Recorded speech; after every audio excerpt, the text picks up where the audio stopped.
Okay, everyone, this is going to be a how-to video, I guess, about the Tuesday Dungeon Keeper of Gold Mythical one.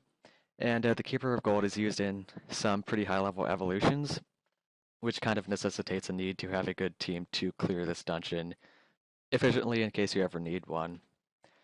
The one I primarily use, in fact use all the time, is a double Kirin team with two delays that consist of Viper Orochi and a max skilled Echidna. So let me talk about my team a little bit. So I have both of my Kirins who are max level, and they don't have to be max skilled unless you really want them to be. I don't find that it's particularly useful, but you can if you really want to. The Viper Orochi is also not max skilled. He can if you want him to be. I find it to be too much of a hassle to clear Wednesday dungeons with a stall team, so he's not max skilled just yet, but he is max leveled. The Verchi I primarily use to just change the dark orbs to light orbs. So in case I need to use a burst attack on the Keeper of Light, Keeper of Dark, or Keeper of Gold, I have him if I need him. The Green Odin is not particularly necessary to the completion of this dungeon. I just like him for his auto recover and that 2,000 points of damage that he recovers. I find it kind of nice in case you ever run out of heart orbs in any of these situations. But if you're pretty efficacious about clearing the board on a regularly, then you shouldn't have too many problems with heart orbs in case you just get completely board screwed. Last but not least, the Echidna is a max scaled Echidna, which means that it takes 10 turns to charge her up. And I guess she is not particularly necessary to this team. I just throw her in there to get the good red boost, to get the red part of the Kirin, but also in case I need any help on the Keeper of Dark, Keeper of Light, or Keeper of Gold. In fact, I'm going to discuss a strategy on the Keeper of Gold to get you quite a few turns to actually take down a 7 million HP. But for right now, I'm currently on the Keeper of Blue, or Keeper of Water, whatever. And the purpose of these first three levels of the dungeon are to kind of just stall and get all your skulls up while maintaining a high HP. Now, once all your skulls are up, you can just start clearing the blue. But once you get to the green, you're going to want to make sure you have a good board going to the Keeper of Light. You're going to want to make sure you have a lot of heart orbs and all of the colors you're going to need to take down the Keeper of Light, because you really only have 3 turns at most to take him down unless you pop Echidna, which I don't recommend unless it's a complete emergency.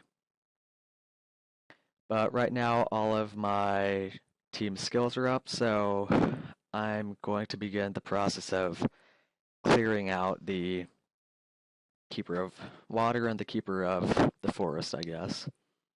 By the way, I'm not recording this real time because the app I use to record the show app, it probably does not have very good audio quality, so I'd like to avoid that if at all possible.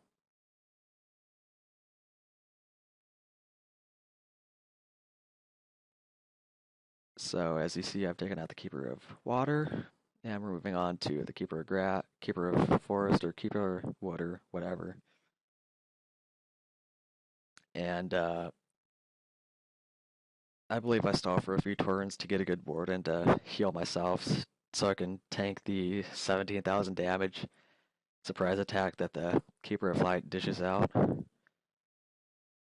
Making sure you have a good board is pretty critical to doing well in this dungeon. Just make sure you have all the colors and you make big combos. Just remember, big combos above anything else, because Skyfalls can and will happen, and they will probably save you one day.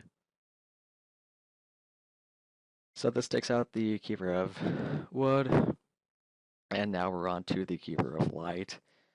And in my opinion, the Keeper of Light and the Keeper of Dark are probably two of the toughest bosses in this dungeon, simply because you don't have a lot of time to take them down, and popping your delays on them just kind of ruins the strategy to delay the Keeper of Gold, which you really need to delay on. Just remember, make really big combos for the Keeper of Light and the Keeper of Dark. The Keeper of Light isn't as bad as a Keeper of Dark, simply because if you use a Kirin team, uh, you're not you're gonna have that 2 times damage bonus with Light Against Dark. So Keeper of Light is down, and now we're on to the Keeper of Dark.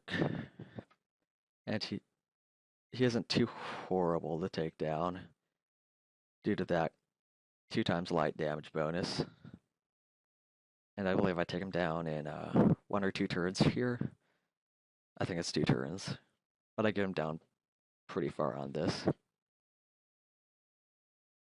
Now, if you really need to, you can pop an Echidna here or there, but I would err on the side of caution. Like, if you don't think you can get all the combos in, just pop the Echidna. Don't risk it, because the Echidna will probably be up before the Keeper of Gold does his like Hand of Destruction. So now that we're on to the Keeper of Gold, he does do a Dark Absorb. So if you're using like a Raw team or a Dark Collie team, that might be a problem for you, but it's not a problem since Kirin doesn't use Dark. So I pop both my Kirins for their gravities, and I pop the Echidna, because if I pop the Echidna first and then pop the Orochi, the Echidna will be back up before the Keeper of Gold uses his Hand of Destruction. And really this battle is simply about whittling down his HP little by little, and just pop your skulls as needed, and you'll take him down eventually. And that's about it for this video. Remember, big combos, make sure you have good boards going into each level of the dungeon, and use skills when absolutely necessary. So I wish you the best of luck on completing this dungeon. It is a challenge at first, but once you get it done a few times, you'll find that it becomes easier and easier as time goes on. So good luck, guys.